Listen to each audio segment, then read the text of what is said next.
Salut à tous, aujourd'hui je vous emmène sur les épaves de Dunkerque. Même si les eaux de la mer du Nord sont réputées comme chargées en particules, ce qui est un véritable handicap pour la chasse sous-marine à cause de la visibilité réduite, quelques jours par an, on peut aller chasser en mer du Nord entre la France et l'Angleterre sur les épaves de Dunkerque.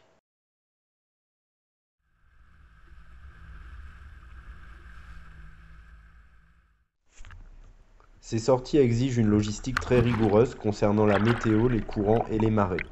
Les chasseurs privilégieront une période de mortaux, ce qui correspond à des coefficients de marée très faibles, réduisant ainsi la violence des courants. Sur ces images, l'évolution se situe entre 5 et 15 mètres. On pourra chasser 1h30, une demi-heure avant l'étale des courants, une demi-heure pendant l'étale des courants et une demi-heure après l'étale des courants.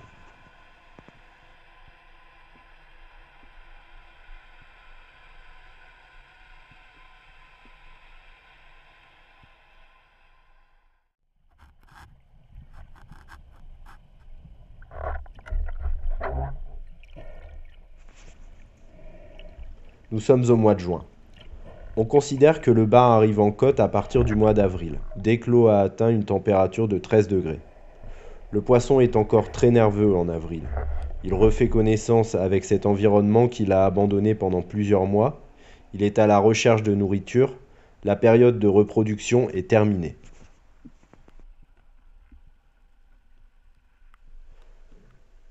Très vite, on constate que les trous sont vides. Les poissons circulent en pleine eau. C'est la saison qui veut ça.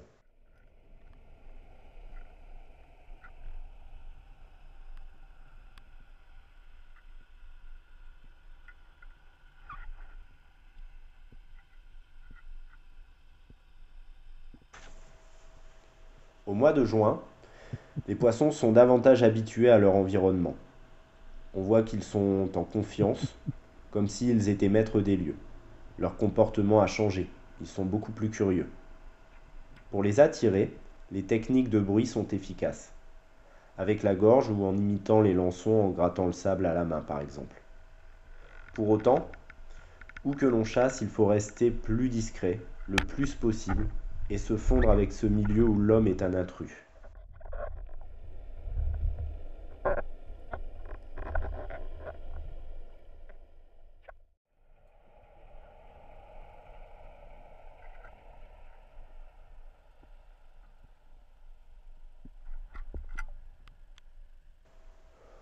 On voit que les trous sont toujours vives.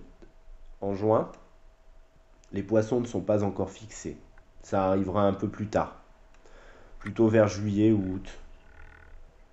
On voit d'énormes densités de poissons dans la vidéo. Pourtant, il faut prendre ces images avec un certain recul, puisque ce sont des images choisies. Les concentrations de bars restent relativement rares, et de plus en plus rares même.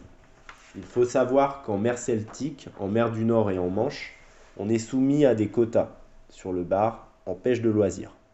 Comprenez pêche à la ligne ou chasse sous-marine en apnée.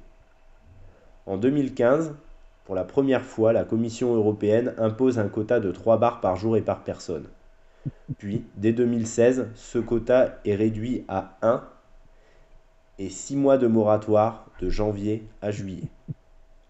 Ceci à cause de la pêche industrielle qui a fait des ravages sur les frayères des bars, réduisant ainsi leur capacité de reproduction et diminuant le stock de manière dramatique chaque année.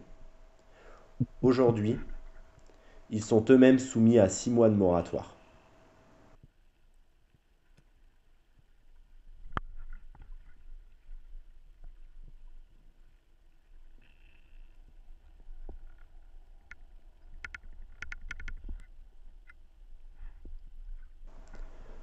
Le fait que les trous soient vides me conforte dans l'idée que les meilleures techniques en juin sont l'agachon, la coulée et l'indienne.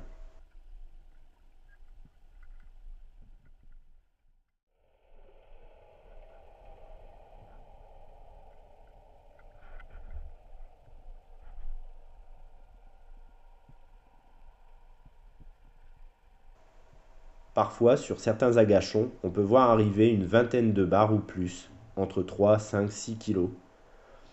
Il faut se contenter de regarder quand le quota est atteint.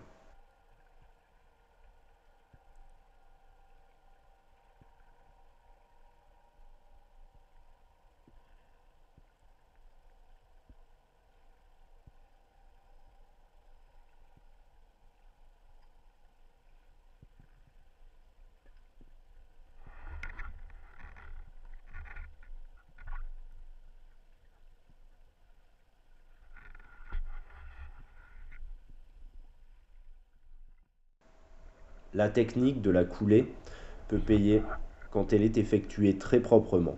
Elle peut permettre d'accrocher de très beaux poissons comme ce magnifique bar.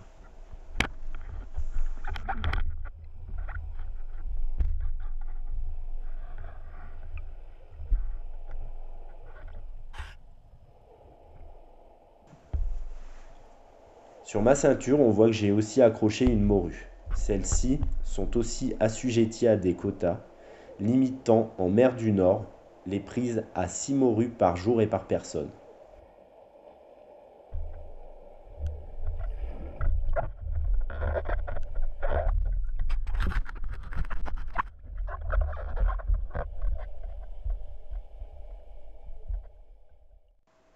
Pour terminer, comme je le disais au début de ce reportage, la visibilité est un véritable handicap, ce qui impose des mesures de sécurité strictes.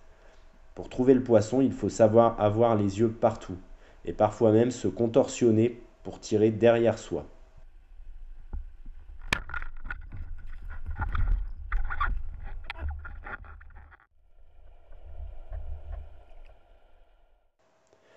La surprise du jour, c'est Christophe qui l'a créé en tirant un gros bar à trous, comme quoi le poisson fait bien ce qu'il veut.